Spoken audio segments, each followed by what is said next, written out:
పాఠక మిత్రులారా, అందరికీ కొత్తగా పెళ్ళైన అర్జున్ సీత తమ ఇంటి గడప తొలిసారి దాటిన రోజు ఆ ఇంట్లో ఆనందం వెల్లివిరిసింది. అత్తయిన లక్ష్మమ్మ మాత్రం కొంచెం కఠిన స్వభావం కలిగింది. ఆమెకి అన్నీ తన విధంగా జరగాలని. సీత మాత్రం మృదువైన మనసు కలిగిన అమ్మాయి. మొదటి రోజుల్లో చిన్న చిన్న విషయాల మీద అత్తాకోడలికి మధ్య తేడాలు వచ్చాయి. ఒకరోజు సీత చేసిన వంటలో ఉప్పు కొంచెం ఎక్కువైంది. లక్ష్మమ్మ కోపంగా మాట్లాడింది. సీత కళ్ళల్లో నీళ్లు తిరిగాయి, కానీ ఒక్క మాట కూడా మాట్లాడలేదు. అర్జున్ ఆ విషయం గమనించి సీతని ఓదార్చాడు. ఆ రాత్రి లక్ష్మమ్మ తన కొడుక్కి, నీ భార్య మంచిదే కానీ ఇంకా నేర్చుకోవాలి అని చెప్పింది.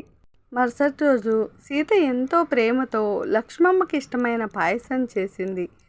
ఆమె చేతికి పెట్టి, అమ్మా నేర్చుకుంటాను, మీలా కావాలనుంది అని చెప్పింది.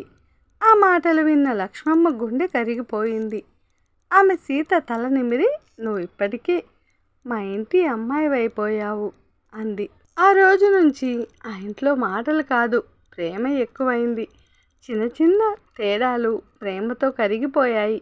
ఆ కుటుంబం నిజమైన ఆనందాన్ని కనుగొనింది. ఈ స్టోరీ నచ్చిన లైక్, షేర్ అండ్ సబ్స్క్రైబ్ చేసుకోవడం మాత్రం మర్చిపోకండి సకులు. Thank you for watching my dear friends.